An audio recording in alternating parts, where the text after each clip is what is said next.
بسم الله الرحمن الرحيم. اهلا وسهلا بكم في فقره جديده من فقرات الكوره مع الجوكر. وطبعا قبل ما نبدا الفقره ما تنسوش يا جماعه تدعوا لاخواتكم شهداء غزه شهداء لبنان. ربنا يا رب يصبرهم وينصرهم على من يعاديهم ويثبتهم يا ارحم الراحمين.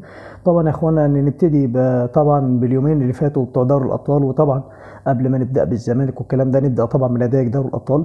طبعا محمد صلاح بيقود ليفربول بالفوز على جيرونا بهدف جميل جدا وبيصل طبعا للهدف رقم 50، رقم جديد طبعا لصلاح. طبعا بنفس النتيجه بيفوز باير ليفركوزن على انتر ميلان بهدف غالي جدا. كمان اليوفنتوس بيفوز على مانشستر سيتي بهدفين مقابل لا شيء. كمان برشلونة بيفوز على دورتموند بثلاثيه مقابل هدفين. نفس النتيجه كمان ريال مدريد، وطبعا يعني بيفوز على العنيد اتلانتا بثلاثيه مقابل هدفين.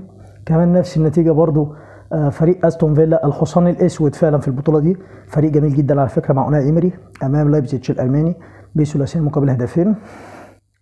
كمان طبعا اخوانا اتلتيكو مدريد بيفوز على براتيسلافا بثلاثيه مقابل هدف. كمان اخوانا بايرن ميونخ بيفوز على شختار دونيتسك بخماسيه مقابل هدف. وكمان الميلان بيفوز على النجم الاحمر بهدفين مقابل هدف. وكمان ارسنال بيفوز على نادي الاماره موناكو بثلاثيه مقابل لا شيء. طبعا كده يا اخوانا برشلونه وليفربول اول الصاعدين لدور ال 16، طبعا في انتظار بقيه الفرق في الملحق الجاي. طبعا يعني مانشستر سيتي عنده مباراه جايه صعبه جدا امام باريس سان جيرمان. طبعا يا اخوانا باريس سان جيرمان فاز طبعا على فاز بثلاثيه نظيفه جدا. طبعا هنتكلم يا اخوانا على كل مدار اليومين اللي فاتوا. طبعا باتشوكا بيفوز على بوتافاجو بثلاثيه مقابل لا شيء، وطبعا كده بيضرب ميعاد مع الاهلي يوم السبت ان شاء الله.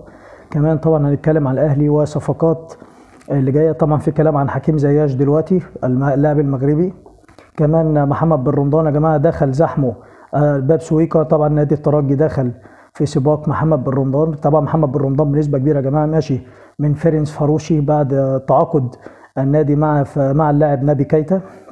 فطبعا اصبح رحيل محمد بن رمضان من الفريق المجري ده سهل جدا. يا ترى هيروح للاهلي ولا هيروح الترجي؟ كمان الترجي في كلام انه تعاقد مع يوسف المساكني استعدادا طبعا لكاس العالم.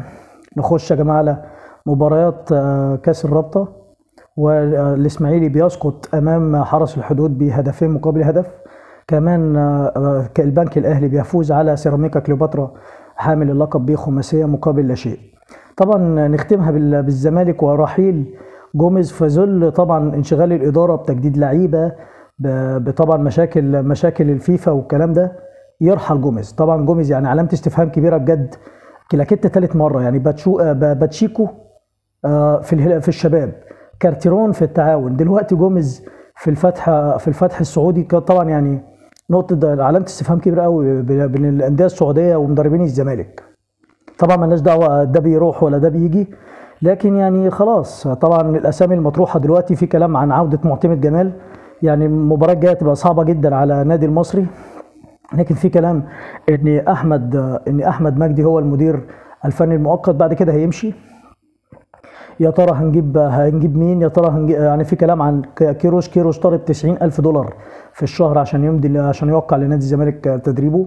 في كلام عن كوبر، في كلام عن فايلر، واتمنى فايلر الصراحه. طبعا كمان في كلام عن المدربين المصريين، يعني قلنا معتمد جمال، وفي كلام عن مؤمن سليمان، وده الصراحه اللي انا اتمناه برضو من المدرب المصريين. طبعا يعني الراجل شرفنا في العراق وحقق القاب حلوه قوي في العراق الصراحه. كمان في ليبيا. طبعا هو دلوقتي بيدرب في ليبيا. يعني هنشوف الاسماء الجايه هتبقى ايه. تجديد زيزو طبعا يعني حتى الان زيزو ما قعدش مع حد. وبرضو الفتح السعودي في كلام عن انه تقدم عرض لضم زيزو. يا ترى الكلام ده يعني في ظل الكلام ده الاداره هتعمل ايه؟ ادينا هنشوف. بس برضو الاداره زي ما بيقولوا ما حصنتش زيزو كويس، ما حصنتش قصدي جوميز كويس. يعني الصفقات اللي هو عايزها في طبعا في كلام انها لسه ما جاتش. كمان المستحقات والكلام ده.